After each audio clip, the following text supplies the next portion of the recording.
Hi everybody, my name is Liz Rivera. I'm the Gem State Medium. Welcome back. So Sunday, I went and had brunch with a couple of my friends, and we also watched the game as we caught up. And while we were sitting talking, there was a person who got my attention, wanted to know if I was the medium, and I said yes. And he promptly told me that his house was haunted, that he lives downtown in Idaho Falls and his place is haunted. I said, okay, which building is it? And he told me, and I said, oh, I know that building. And I handed him my card. And I said, well, if you ever have any issues or anything, give me a call or message or whatever. And immediately he was like, nope, no, thank you. I had somebody come in. They told me my place was haunted for sure, and that there were 3 ghosts there. One of them was angry, and I don't want anybody coming in again because it just stirred everything up and made things more active. I said, okay, no problem. Okay. Later when I got home, I was thinking about, because I didn't get to really talk to this guy very long, it was really just about that quick of a conversation. But I was thinking, yes, when you have somebody walk through, it can stir things up. So I decided that I would just try to make a quick video, and hopefully it can put some people's minds at ease, or at least know what to do, or why things were amplified. Maybe it'll help. I just thought I would explain the best I can with what I know. And honestly, there are several, like if you live in a haunted location, there are several reasons why at any given time your house could all of a sudden be more active than it had been before. So if you live in a haunted location, you may see the activity kind of ebb and flow there are a number of reasons why that can happen. And I guess maybe I'll make another video for another time about all those other reasons. But for today, I'm going to explain why I think basically when you have a medium walk through your place, why activity picks up. There are 2 kinds of haunts. One is residual. Residual is just that. It is just like a motion picture or a clip of a motion picture. So if you had a house that may have been let's say years and years ago, it was a stagecoach stop. And that stagecoach came every single day at one particular time. Well, it wouldn't have come every day because it took a while to get there. I don't know how they work. Okay. So let's just say you have a stagecoach that pulls up at a certain time once a week, rain or shine, and people got off. They did this, or the owners did this, and and then eventually you buy the home 100 years later, and once a week at a certain time, you hear footsteps on the stairs, the door opens and closes, or you may hear, back and forth or people moving. That could very well be just residual. The same actions over and over and over again. It just sets like a tape recorder, and it just replays the same time all the time. Some of it can be due to just the energy that's held within the walls, or if your building is built over, certain kinds of, stone, water nearby. I'm like, it can just set, and then you end up with residual haunt. The nice thing about a residual haunt is, although it may end up just being annoying after a while, they're never going to interact any other way. They're never going to like hang out at the foot of your bed all of a sudden for no particular reason, or throw dishes out of the cupboard, anything like that. It's going to be the same thing every time. It could be you seeing a woman walk from the living room over to the window, and then just stand there, and then she dissipates. Maybe she did that 100 times. Maybe she was waiting for somebody. That's just residual, and it doesn't affect anything else. Now, when you get, for instance, things that move around your house, and there is no rhyme or reason to any certain set time, then that is totally and completely, probably most likely, an intelligent haunt. That means they're aware. It doesn't always mean that they're 100% aware. They may still have confusion as to why anybody's in the house. Maybe they don't know they had a massive heart attack and died on the spot. And then they wake up and all of a sudden there are strangers in their house. So then for the next 5 years, they're trying to get these people to leave, and they'll do anything they can, like, tip things over, try to frighten, get out of my house. I mean, you would probably do the same thing if all of a sudden you took a nap one day and you wake up and there is a new family sitting on your couch watching TV, and even worse, maybe they repainted the house inside and it is god awful. You would do anything you could to get them to leave. Sometimes that happens.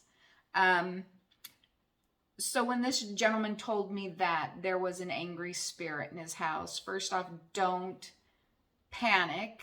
Now, I've not been through there. I don't know how angry he is, why he's angry.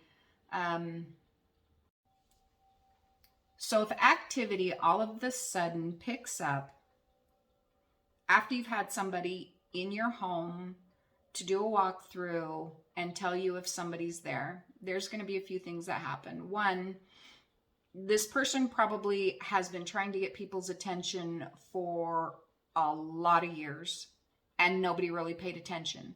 Or if they did, they just became afraid and left, or refused to acknowledge there was a ghost in the house, because then that would be scary. So they ignore it, they dismiss it, they don't want to deal with it. So then you end up with a ghost who's like trying even more to get your attention. When you bring a medium into the house to walk through, and mind you, this will even happen with the paranormal investigators. So if you have a paranormal investigator come to your house, a lot of times it'll amplify it. In fact, it almost always does. The reason is people are paying attention to this ghost all of a sudden. They're acknowledging its existence, which would be like being in a jail cell in isolation for I don't know how long and watching the world move around outside, and you can't get anybody's attention to help you. You can't get anybody's attention to interact with them. Being invisible would be horrible. So once you have somebody actually wanting to communicate with you, and they actually have a way for even just yes and no answers. Can you light up these lights? If this is you, turn the flashlight on. If this is you, knock on the wall. They have a way to respond, and they're excited. So by the time the paranormal investigators leave, these ghosts are like knocking on the walls. They're moving things. They're like, excuse me, I'm still here. I'm still here. Please listen to me. Please talk to me. And so things seem more amplified. The same thing goes with a medium. So we're also communicating with spirits. And so they're trying to get messages to us. And again, they're just happy that somebody is communicating with them. That you're listening, you're acknowledging, they're there. Finally, can you communicate with the people who are living here? I hate the wallpaper, or I hate how they've done things. It used to be this way. It can be as simple as that. When a medium comes in, like, it doesn't matter where I go. If the place is haunted, ghosts will seek me out. I don't know exactly how they always know when I walk in. A lot of people other mediums have explained it as, basically you look like you're bright and shiny. You know, they acknowledge, they realize you see them or you feel them, or there's somebody in there paying attention all of a sudden. That will pull ghosts in. So if you live in a building and a medium walks in and she's walking through your apartment per se, but in this apartment you may have had like a brothel upstairs. So then you've got the ladies of the evening upstairs. You may have regular business people on a different floor. And in the basement, you may have a maintenance man whose job was to keep the coal fires going for winter or whatever. That was his job or whatever. So, I mean, you could have a ghost for each floor, or 2 or 3 or just one, I don't know. But anyway, the point is when a medium walks in, those ghosts will eventually just be pulled to where she's at, or he. So then you end up with an apartment full of ghosts because they're all like, hey, is that one person going to come back? We'd like to talk to them again. Or this must just be the place to hang out. It may take them a little bit of time to go back to where they were from if they're kind of hanging out and waiting. It may take them a while to stop knocking on the wall or opening cupboard doors or doing things to try to get your attention to talk to them again because they want to keep interacting. Eventually, it'll die down again. It's just amped up for a while. Well, when that medium leaves, there's no more, at least in your head, there's no more denying that, nah, it's not haunted, or that's too far-fetched, there's no way. You've had confirmation that yes, your place is haunted. And then you have real people to put basically faces to your ghosts or personalities to your ghosts. Then you're wondering who it is and what. So once they're gone, all of a sudden you're noticing every time something odd happens, every time something paranormal happens, you can't sweep it under the carpet anymore. And so you're noticing everything. And it's also possible you could be contributing some things that aren't necessarily paranormal to the paranormal just because now you're totally freaked out. And now what do you do because you know your place is haunted? So then you really think things are amplified and really stirred up and everything is way more active. There's not a huge reason to be more frightened. You know, don't panic because activity's picked up. One, you're just noticing more of it where you were dismissing a lot of it. And 2, it'll probably quiet down again once the ghosts realize he's going to ignore me now, or who knows, or just let things get back to normal. I did tell you that there are other reasons why a haunted location can become more active. And I'll try to do a video on that later because, you know, hauntings and activity, they really do ebb and flow. Anybody who lives in a haunted house, you would have to notice there are certain times, and maybe you haven't figured out yet why that activity ebbs and flows.